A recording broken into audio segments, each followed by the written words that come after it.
All one review.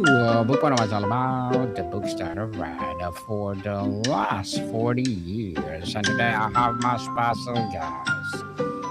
He is the founder and president of Steward Ride, no other than Mr. Michael Proctor. Thanks for having me on, Mr. Daniel Lucas. Welcome, Mr. Mike. On Book One review, and can you please introduce more about yourself that I miss? Of course. Yep, I'm an entrepreneur here in Wichita, Kansas. I own Steward Right, started it 9 years ago. We have grown to a team of 8.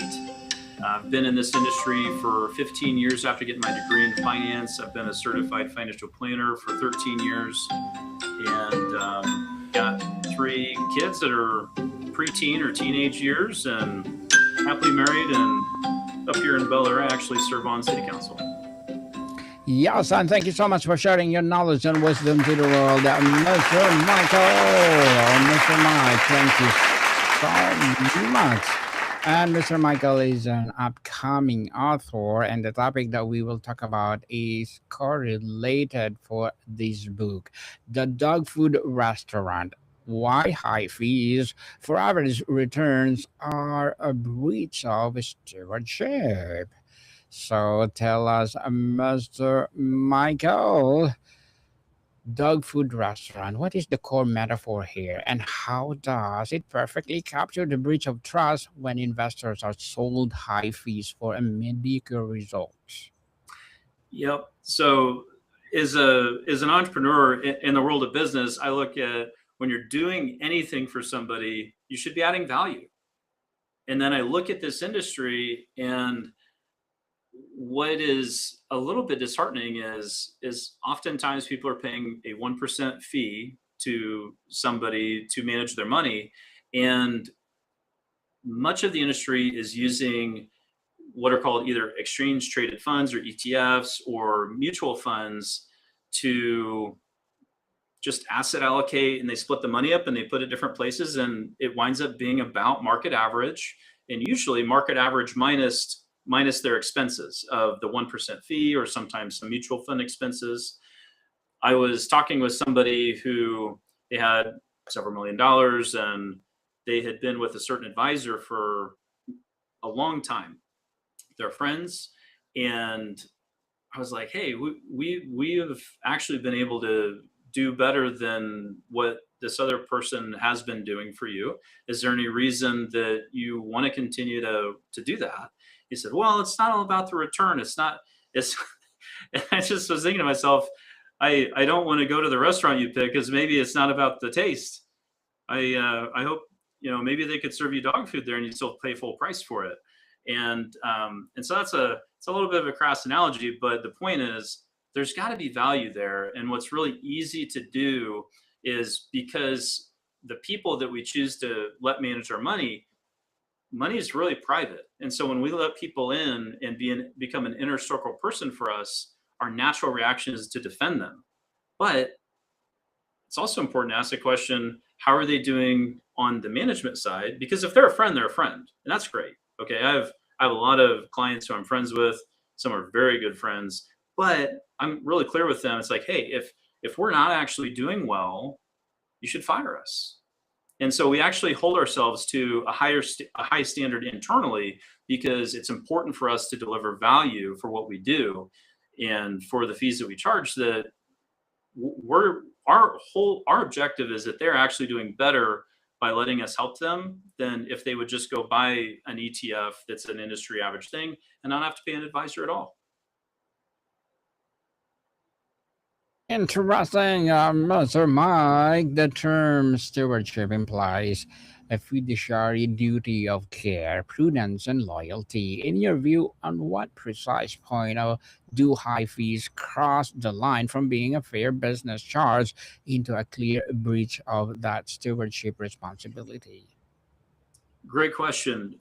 I think so. I have to be a little bit careful here because uh, there's some delineation between if somebody's what would be called an accredited investor or not, and so there's a bit of a line there.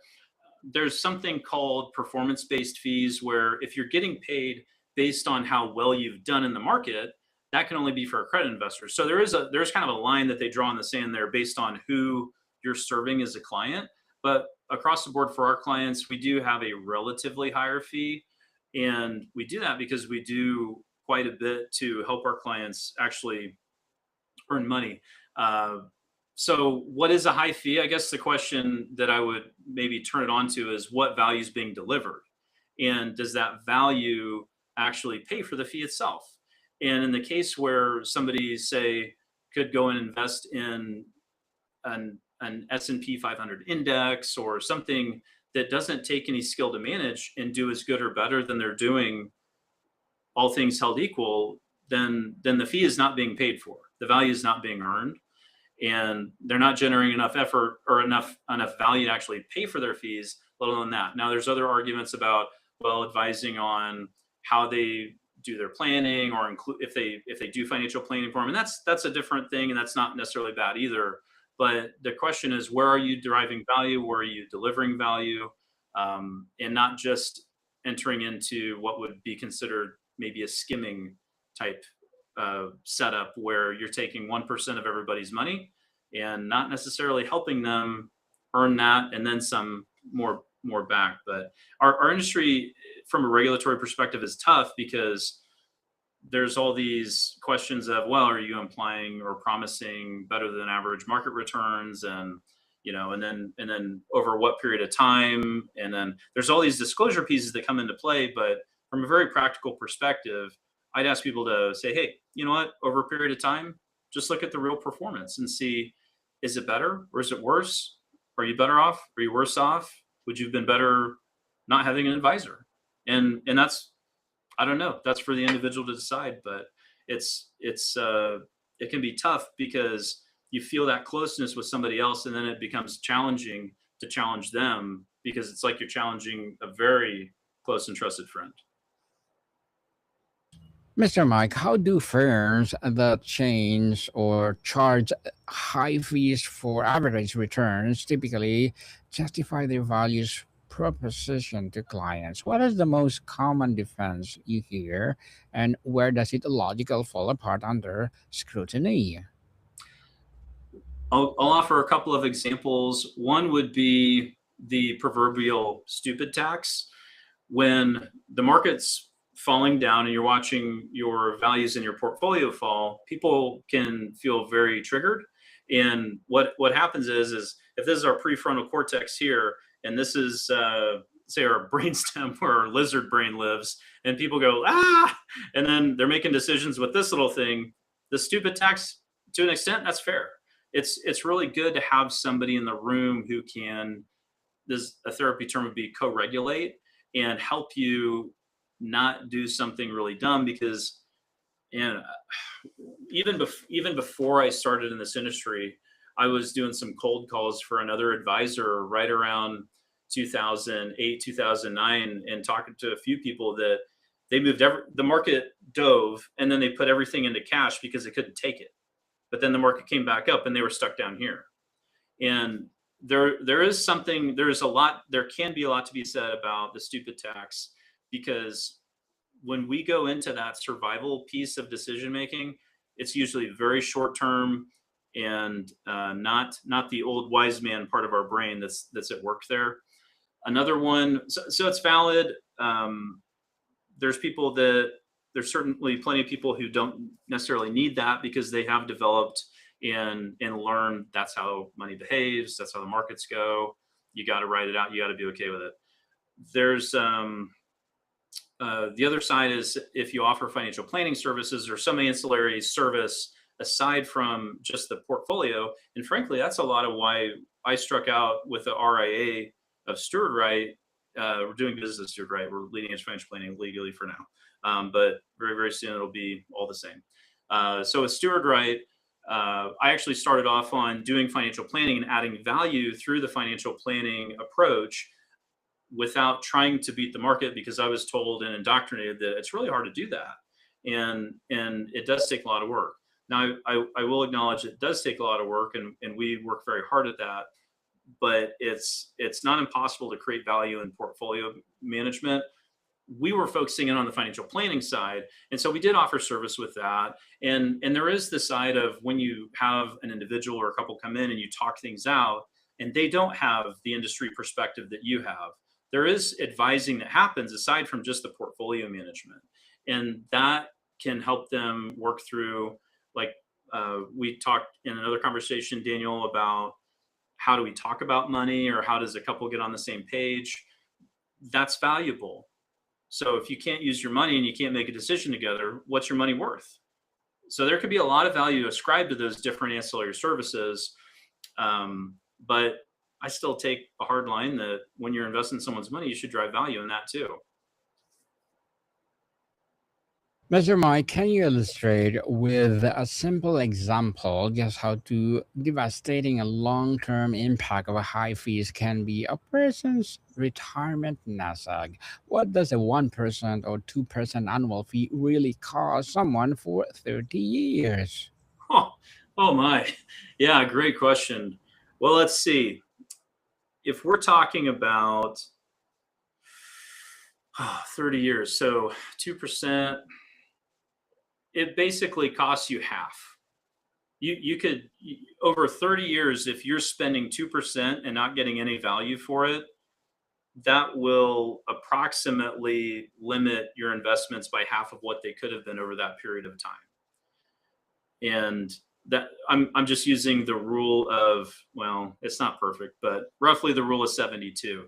That 2% really adds up. If you're talking about even $100,000 of $2,000 in year one, and then, yeah, anyways, I don't know what the starting interest rate would be, but it certainly could actually limit you by half of what it could have been.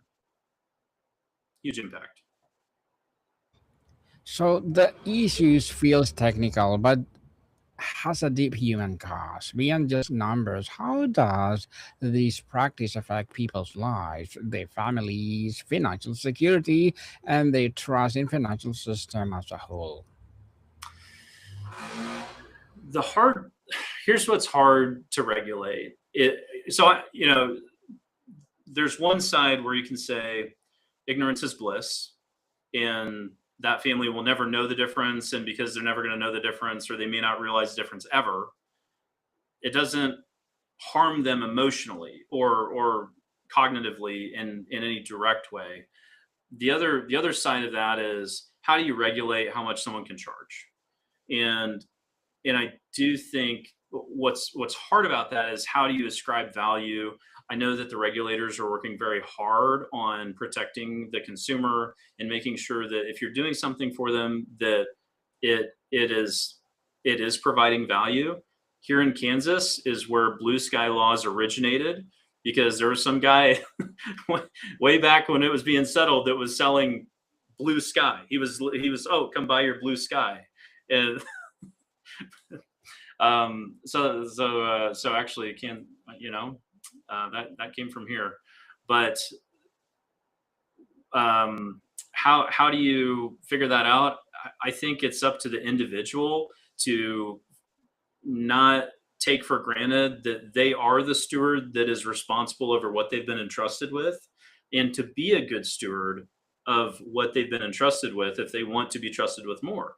Because frankly, Daniel, if they're not being that good steward and not making sophisticated or wise decisions with their money, they're kind of cutting their own legs out from under themselves. Because if they're trusting a bad steward and offloading and delegating to a bad steward, somebody who's just charging money and not really delivering value, then that's on them, because at any point they could choose somebody new. But ultimately they are responsible, and it's easy to lose sight of that, of who's really responsible for it. Very well said, Mr. Mike. As an entrepreneur, as well as a upcoming author, what are your short-term and long-term goals? Well, short-term goals is, I am excited to write this book, because it'll have some maybe different ways of looking at things from our industry that people interact with, that maybe a little bit of inside baseball, but just a different perspective, and maybe holding accountability in some different ways that isn't super common for advisors to take the perspective. So I'm excited about that. Long-term goals, I don't really know, because when you're building a business, you don't really know how it's going to evolve. And we're growing very well right now. And as we continue to go through the stages of development, because, for example, when I started, it was just me, then I had to do everything until I could make enough money to go hire somebody else to help me, and then hire somebody else to help me.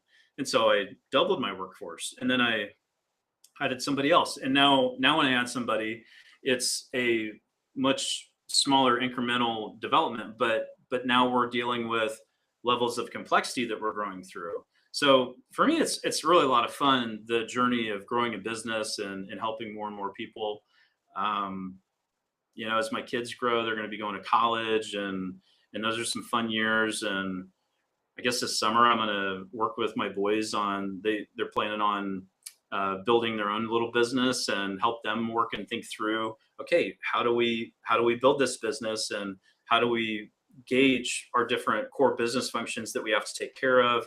And so there's so much that can be imparted on how you actually grow a business, how you develop it, your strategy, your pricing, your service, how you build trust, how you build your brand. There's just it's so rich because there's so much there.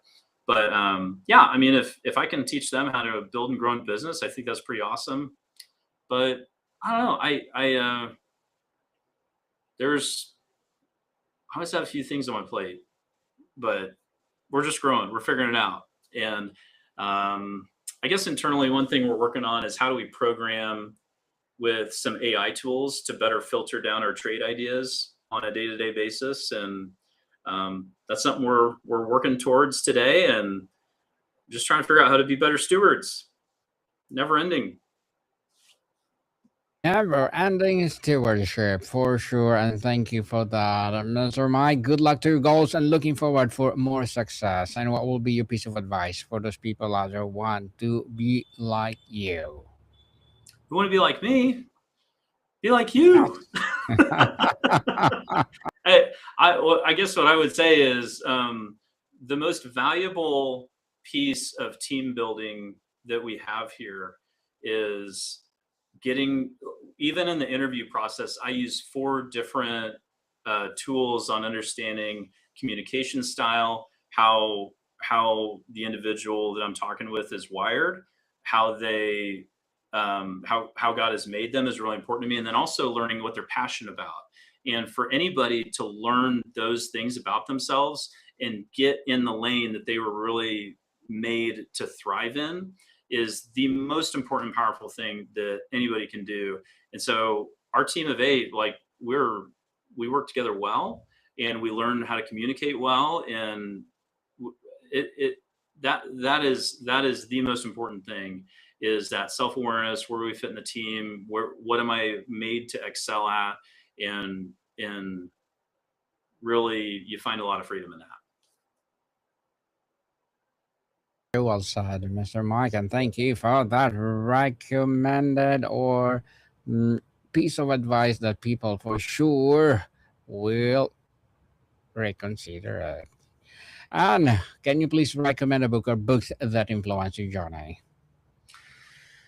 Well, that's honestly the hard part. Is yeah, there's a I'll go with the Bible first, because that's got some age-old wisdom that it's hard to pick up other places. But man, there are so many books that I have read through, and I tend to read with my ears. One I'm reading right now is The Science of Trust. In our industry and in marriage and life, I mean, every relationship starts with trust. And so understanding how we connect with one another, understanding how relationships develop, or even how they break down, and then how to get back on the same page is super important. That one is by John Gottman. Anything by John Gottman relationally is just amazing. There's let's see, looking for another one. The Path, that's a great one on spiritual maturity. It's written by, don't start playing. Colson, Engel, Crenshaw, and McNichol, but it's just called The Path. Let's see. Oh, I know. Shanti Feldhahn came on podcast episode of mine. This is a great one. This actually ties back to a couple of things we've talked about. Thriving in Love and Money by Shanti and Jeff Feldhahn. They get into how do you talk about money with your spouse. Of course, I have like a couple of boxes of these that I just give away. But yeah, actually at the intersection of what I was talking about, that's a fantastic one. Thriving in Love and Money. Well, thank you for the recommended books, Mr. Mike. And please do come over to my Bible Verses 101 and let's talk about your favorite verse in the Bible. What do you think? And of course, my entrepreneurship 101. Let's talk about entrepreneurship mindset. And before we wrap up our discussion for today, I'm inviting you to please do listen to my other podcast, people. My other podcast, because my abstract essay is already in 6th season, abstract poetry in 3rd season, and my book 101 review in 6th season as well. Comedy 101 in its 4th season, as well as my food 101 in 6th season, geography 101, love letters, movie 101 review, music our 5th season, science 101, sex 101 in its 4th season, Spiritual Awakening, Trivia 101, Law 101, Mental Health 101, Motivation 101, Entrepreneurship 101, and Bible Verses 101 are my baby podcasts. Please listen to them wherever you listen your podcasts. So, Mr. Mike, what gives you hope after 3 firms, leaders, or movements within finance today that you see as exemplars of the stewardship model we should be championing? I think I didn't hear the first part of that very well. It was what gives me hope about what? 3 firms, leaders, or movements within the finance today. Oh, okay. Yeah. One movement that I think is really cool is there's a designation called the Certified Kingdom Advisor designation, CKA. I'm actually about to, I'm reviewing, I went through all the coursework 4 or 5 years ago, and now I got to go review to actually sit for the test. I'm coming back around to it. Lyndon did that, but it's a tremendous curriculum merging faith and practice and holding to high standards and exercising wisdom in the financial planning process and the advising process. That has been really encouraging to me. Another thing that let me think about, is that the thinking music? Another one would be, yeah, the amount of young people who are starting to invest and using apps to invest. That's really great. They learn a lot during that. And yeah, anytime you hit a financial crunch, it forces you to actually dig through your finances, get serious about it. So there's a lot of people that follow Dave Ramsey, which I think he's doing great work in that space and helping people get debt free. But yeah, there's a lot of good going on out there, and I'm excited that the information age is making it even more easy to access than ever. Because I remember when dial-up internet was so slow, just finding things was tough. But now that's not the problem. It's finding it, using it, getting it into practice. Oh, very well said, Mr. Mike. So, can you please invite our listeners to support your upcoming book, your business, or whatever projects that you're doing right now? Of course. I do not know what my book title is going to be yet, but our website is stewardright.com. I would absolutely love you to check it out, give me some feedback on it. And if you want to sit down and talk, whether it's myself, Lyndon, or Brian on our team, we would love to meet you and see how we can help. Yes, people, let's support Mr. Michael Proctor because if you support him, for sure, more and more advocacy like this to rise. I have one more question, Mr. Mike. For the young professional just starting to invest, what is the single most important principle about fees and value they should embed in their financial philosophy from day one? I would say demand return for your money, demand value, because on the other side of that, they're looking for the fees, the income, and it doesn't necessarily require value to be added, but it's your money. And so first and foremost, you are responsible for managing something you've been entrusted to, and you have to demand the value. You really do. You got to take a stand on that, and don't let somebody's relational appeal influence you, because if they're going to be your friend, they're going to be your friend regardless of managing money with them or not. So don't let that be conflated. Um, and it'll also tell you really fast if they were your friend because of your money or not. Mr. Michael, thank you for back with Abstract Essay and Book 101 review. Let's do it again on Entrepreneurship and Bible Verses 101. Another to back. So, Mr. Michael, thank you so much for your time. Thank you, Daniel.